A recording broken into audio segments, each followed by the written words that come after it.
महाराज, विष्णु पुराण में स्पष्ट कहा है कि कार्तिक का प्रथम दिन किसी नदी में स्नान कर कर, तालाब में स्नान कर कर, नदी तालाब नहीं हो तो घर में ही स्नान कर कर, घर के दोनों दरवाजे पर, घर के बाहर दोनों दरवाजे पर घी का दिया लगा दें। उसमें एक कमल गट्टा, किराने की दुकान पे मिलता है काला कलर का कमल गट्टा, एक एक डाल दें नाम और गोत्र बोलकर, और शाम के समय पर एक दिया घर की देहली पर प्रतिदिन कार्तिक के महीने में लगा दे। महाराज, विष्णु पुराण का उपाय है।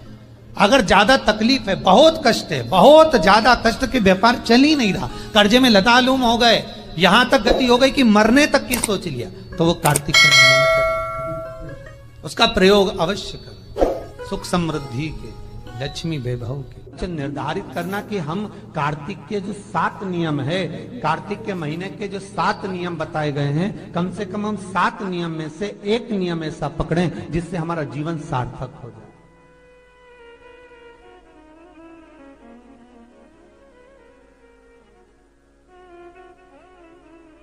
आप भले 7 नियम नहीं कर रहे कार्तिक के, भले एक नियम करो, पर वो नियम हमारा पूर्ण चलना चाहिए, उसकी नियम की पूर्णता पूर्ण होना चाहिए। आपको कहा था कार्तिक के 7 नियम हैं, उसमें पहला दीपदान, दूसरा तुलसी पूजन, तीसरा भूमि पर शयन, चौथा शरीर पर तेल नहीं लगाना, पांचवा सुंदर दलहन की चीजों का त्याग करना, और छठा ब्रह्मचार्य व्रत का पालन करना, और सातवां अपने जीवन में कार्तिक के महीने में चाहे वाणी का संयम हो, चाहे भोजन का संयम हो, चाहे शब्दों का संयम हो, चाहे दृष्टि का संयम हो, चाहे इंद्रियों का संयम हो, वो संयम रखें।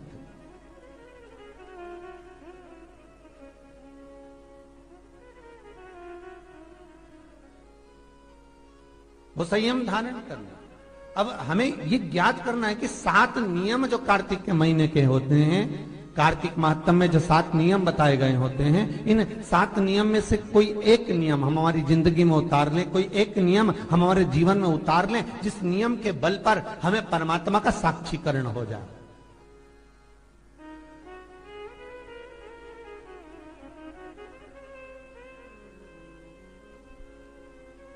कोई एक नियम, अगर आप दीप दान कर रहे हो कार्तिक के महीने में, प्रतिदिन आपने 1 महीना तक दीप दान करा महाराज, तो ये भी आपका एक नियम है। 1 महीने तक आपने जो तुलसी में जल चढ़ाया, ये भी आपका नियम है। आपने अगर वाणी पर संयम रखा है, ये भी आपका महाराज। एक बहुत सुंदर बात कार्तिक के माध्यम से लीजिएगा अपने जीवन में उतारने के। कार्तिक के महीने का 7वां नियम याद रखना, संयम।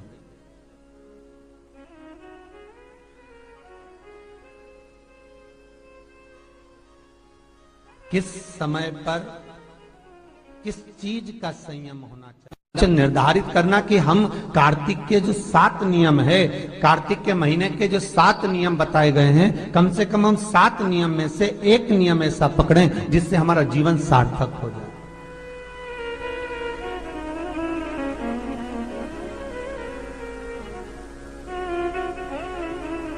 आप भले 7 नियम नहीं कर रहे कार्तिक के, भले एक नियम करो, पर वो नियम हमारा पूर्ण चलना चाहिए, उसकी नियम की पूर्णता पूर्ण होना चाहिए। आपको कहा था कार्तिक के 7 नियम हैं, उसमें पहला दीपदान, दूसरा तुलसी पूजन, तीसरा भूमि पर शयन, चौथा शरीर पर तेल नहीं लगाना, पांचवा सुंदर दलहन की चीजों का त्याग करना, और छठा ब्रह्मचार्य व्रत का पालन करना, और सातवां अपने जीवन में कार्तिक के महीने में चाहे वाणी का संयम हो, चाहे भोजन का संयम हो, चाहे शब्दों का संयम हो, चाहे दृष्टि का संयम हो, चाहे इंद्रियों का संयम हो, वो संयम रखें।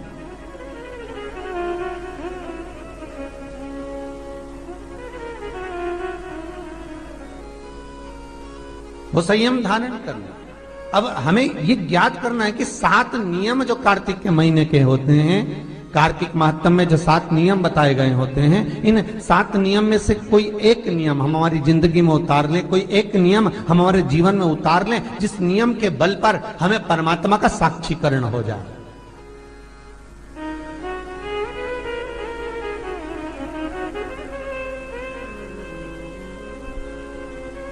कोई एक नियम, अगर आप दीप दान कर रहे हो कार्तिक के महीने में, प्रतिदिन आपने 1 महीना तक दीप दान करा महाराज, तो ये भी आपका एक नियम है। 1 महीने तक आपने जो तुलसी में जल चढ़ाया, ये भी आपका नियम है। आपने अगर वाणी पर संयम रखा है, ये भी आपका नियम। महाराज एक बहुत सुंदर बात कार्तिक के माध्यम से लीजिएगा अपने जीवन में उतारने के लिए। कार्तिक के महीने का 7वां नियम याद रखना, संयम।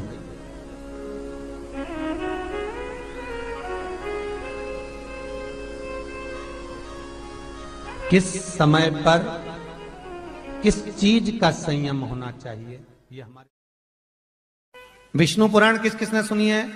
हाथ उठा।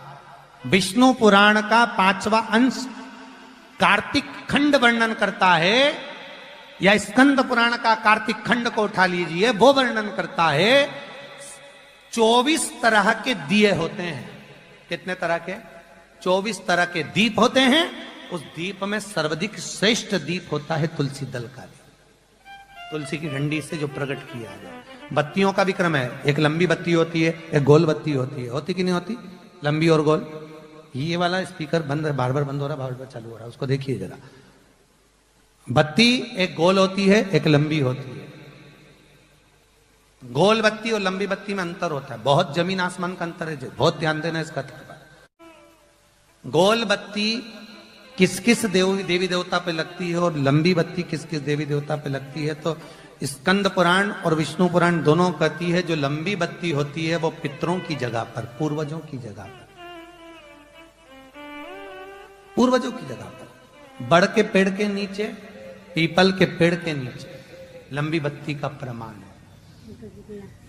किसी देवी के स्थान पर, जो देवी की पूजन करते हैं, जगदम्बा की पूजन करते हो, पार्वती की करते हो, लक्ष्मी की करते हो, कुल देवी का स्मरण करते हो, लंबी बत्ती का प्रमाण। और जो गोल बत्ती होती है, वो गोल बत्ती का प्रमाण किसी हनुमान मंदिर, राम मंदिर, शिव मंदिर, जितने देवताओं के मंदिर हैं वहां पर गोल बत्ती का प्रमाण।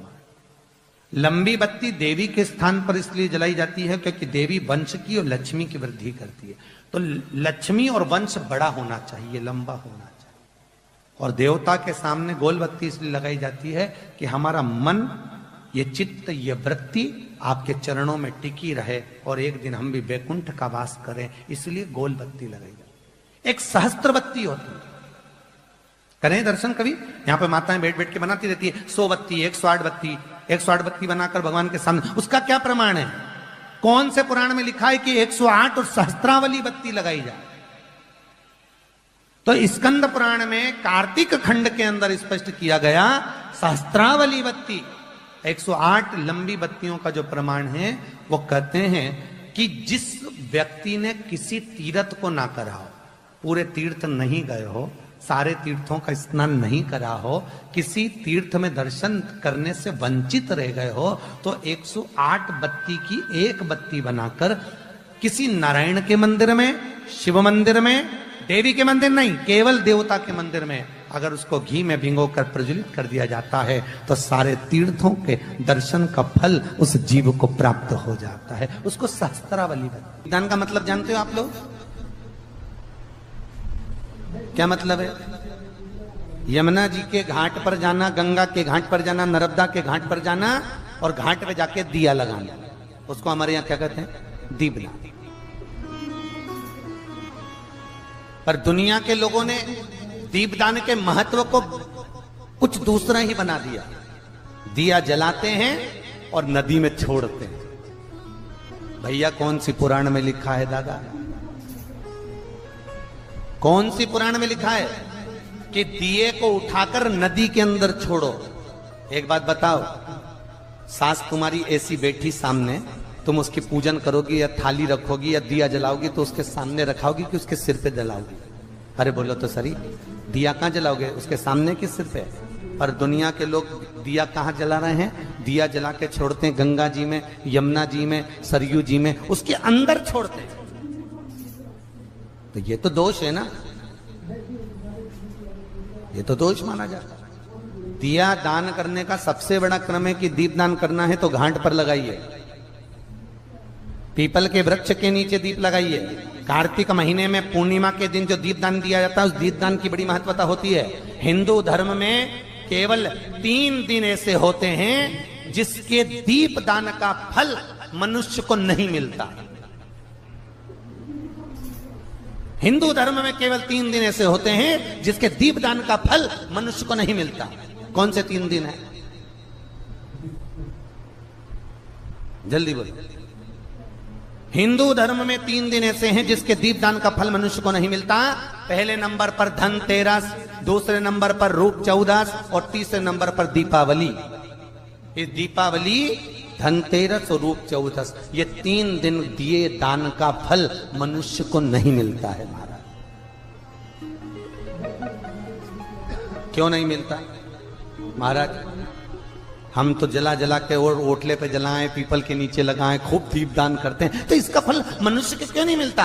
क्योंकि राजा बलि की भूमि को जब वामन भगवान ने 3 पग में नाप लिया था, राजा बलि सुतल लोक का राजा बना था, तो राजा बलि ने वामन भगवान से कहा था, प्रभु आपने 3 पग में मेरी पृथ्वी को नाप लिया, पर आपसे मांगना चाहता हूं तो केवल इतना दे दो कि 3 दिन जो पृथ्वी पर दीप दान करेंगे उसका फल मेरी किस्मत में, मेरे भाग्य में लिखा जाए।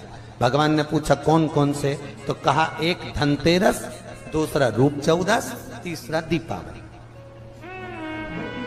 इतने में लक्ष्मी जी आके खड़ी हो गई।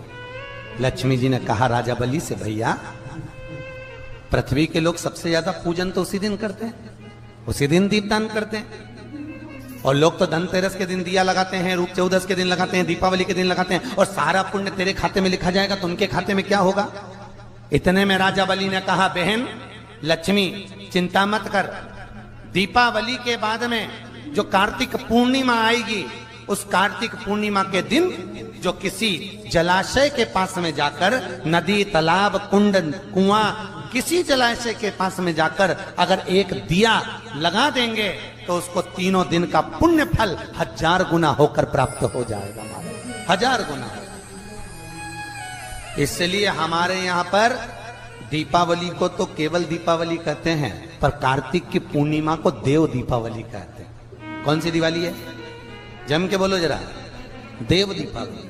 दीपावली से बड़ी दीपावली होती है कार्तिक पूर्णिमा के दिन, क्योंकि तुमने ये 3 दिन जो दिया लगाया, इसका फल तुम्हें जब मिलता है जब तुम कार्तिक की पूर्णिमा के दिन किसी घाट पर, नदी के तट पर, तालाब के तट पर, सरोवर के तट पर जब दीपदान करते हो साहब, तब उसका पुण्य बढ़ जाता है। कार्तिक के महीने में 10वीं तिथि को जो तुलसी की डंडी को घी में भिगोकर अपनी कामना कर कर भगवान के सामने दिए में रखकर जला देता है, दिए की तरह उससे आरती उतार देता है, कहते हैं उसका जन्म दूसरी बार पृथ्वी पर नहीं होता, वो भगवान के गोलोक धाम में जिंदगी भर के लिए विराजमान हो जाता है। जिंदगी भर दीप की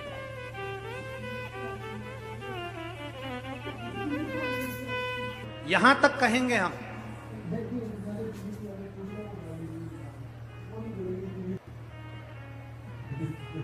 शरद पूर्णिमा से कार्तिक पूर्णिमा के बीच में, शरद पूर्णिमा से कार्तिक पूर्णिमा के बीच में प्रयास करना।